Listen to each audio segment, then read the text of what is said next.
అమరావతిలో రెండవ దఫా ల్యాండ్ పూలింగ్ కి బ్రేక్ పడిందనే చెప్పాలండి. ఎందుకంటే పవన్ కళ్యాణ్ గారు కాస్త ఆచితూచి వ్యవహరించమని చెప్పేసి చంద్రబాబు నాయుడుకి సలహా ఇచ్చిన కారణంగా రెండవ దఫా ల్యాండ్ పూలింగ్ విషయంలో ఆచితూచి వ్యవహరించండి అని చెప్పాడు కనుక చంద్రబాబు నాయుడు గారు కాస్త బ్రేక్ ఇచ్చాడేమో, వెనకడుగు వేసాడేమో అనేటువంటి ఒక అప్డేట్ వచ్చింది. ఇప్పుడు దాని మీద మనం పూర్తిగా విశేషాలు తెలుసుకుందాం.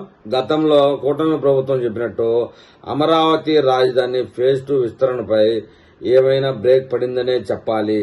గత రోజుల్లో జరిగినటువంటి కేబినెట్ సమావేశంలో మన ఉప ముఖ్యమంత్రి పవన్ కళ్యాణ్ గారు అయితే మరియు మంత్రి నాదెళ్ల మనోహర్ గారు రాజధాని విస్తరణ ఫేజ్ 2.0 పై 35,000 ఎకరాల సమీకరణకు ఆచితూచి అడుగులు వేసి మరొకసారి ఆలోచించుకొని ప్లాన్ చేస్తే మంచిదని సలహా ఇవ్వడంతో ఇది వార్నింగ్ గా కూడా భావించాలి. ఇప్పటి వరకు 29 గ్రామాల నుంచి 34,000 ఎకరాల భూమిని ల్యాండ్ పూలింగ్ తీసుకోవడం జరిగింది. దాని కారణంగా వేలాది రైతులతో పాటు రైతు కూలీలు కూడా బాగా ఇబ్బందులకు గురవడం జరిగింది. రాజధాని విషయంలో శరవేగంగా పనులు జరుగుతున్నప్పటికీ మన ప్రజలు ఎలా ఉంటారంటే తెల్లారేటప్పటికి అభివృద్ధి కనపడాలా అనే మనస్తత్వంలో ఉంటారు. అలా కుదరదు కదా. అమరావతి రాజధాని అనేది పెద్ద లాంగ్ ప్రాసెస్.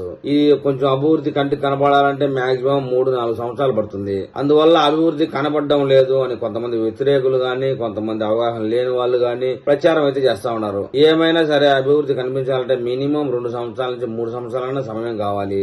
లేఅవుట్ల విషయానికి వస్తే రైతులకు ఇవ్వబడేటువంటి విషయంలో డెవలప్మెంట్ ఇంకా జరుగుతా ఉంది. ఫ్లాట్లు అయితే అందరి రైతులకు ఇవ్వడం అయితే జరిగింది.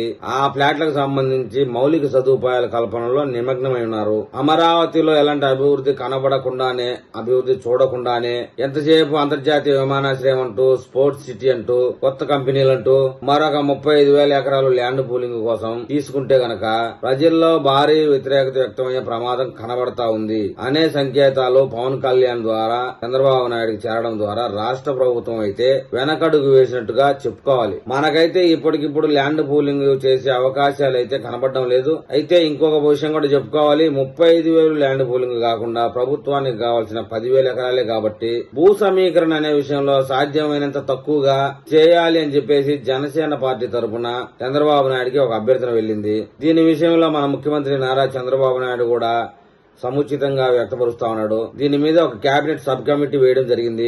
రైతులు ఎవరైతే ఆయా గ్రామాల్లో 90-95% భూములు ఇవ్వడానికి ముందుకు వస్తారో అక్కడ మాత్రమే ల్యాండ్ తీసుకుందామని, అవసరమైతే పల్నాడు జిల్లానే కాకుండా ఎన్టీఆర్ జిల్లాకు కూడా వెళ్లి నందిగామ, కంచించెర్ల అటు సైడ్ కూడా ల్యాండ్ పూలింగ్ ల్యాండ్ తీసుకుని పరిశ్రమలు అయితే పెట్టుకోవచ్చు. ఇప్పటికే భూములు 2 కోట్లు 3 కోట్లు ఉన్న ప్రాంతాల్లో కొంతమంది రైతులైతే ఇవ్వడానికి అయిష్టంగానే ఉన్నారు, ఇష్టపడడం లేదు. దీనికి ప్రజల్లో వ్యతిరేకత రాకుండా ఉండడానికి ప్రత్యామ్నాయం ఆలోచించడంతో పాటు 35,000 ఎకరాలకు బదులుగా కేవలం ఒక 20,000 ఎకరాలు మాత్రమే తీసుకుని అభివృద్ధి కార్యక్రమాలు అయితే అమలు చేసే ఉద్దేశంలో రాష్ట్ర ప్రభుత్వం ఆలోచనలో పడింది. ఈ కారణంగా ల్యాండ్ పూలింగ్ వ్యవహారం అయితే ప్రస్తుతానికి పక్కన పెట్టేశారు. అది జరుగుతుందా లేదా అనే విషయంలో కూడా ఇంకా సంక్షోభంలోనే ఉంది ఆలోచన రీతి. అమరావతి రాజధానిలోకి వస్తున్నటువంటి సంస్థల కోసం అయితే 5 ఎకరాలు అడిగిన సంస్థకు 2 ఎకరాలు, 10 ఎకరాలు అడిగిన సంస్థకు అయితే 5 ఎకరాలు, వచ్చే కంపెనీ ఎంతమందికి ఉద్యోగాలు ఇవ్వబోతా ఉందన్న అంశంతో ఆ విషయంలో పూర్తి క్లారిటీ తీసుకుని కేటాయింపులు అయితే చాలా జాగ్రత్తగా జరుగుతూ ఉన్నాయి. కేవలం చిన్న కార్యాలయం ఒకటి పెట్టుకుని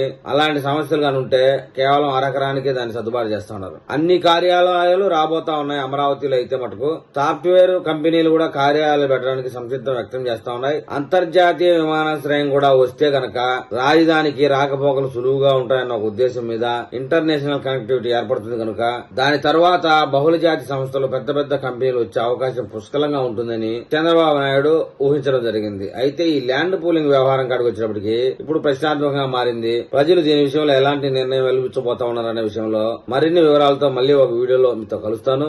మీకు నా వీడియో చేరాలంటే నా ఛానల్ సబ్స్క్రైబ్ చేయండి, లైక్ చేయండి. మీరు ఏదైనా తెలపాలనుకుంటే కామెంట్ రూపంలో తెలపండి.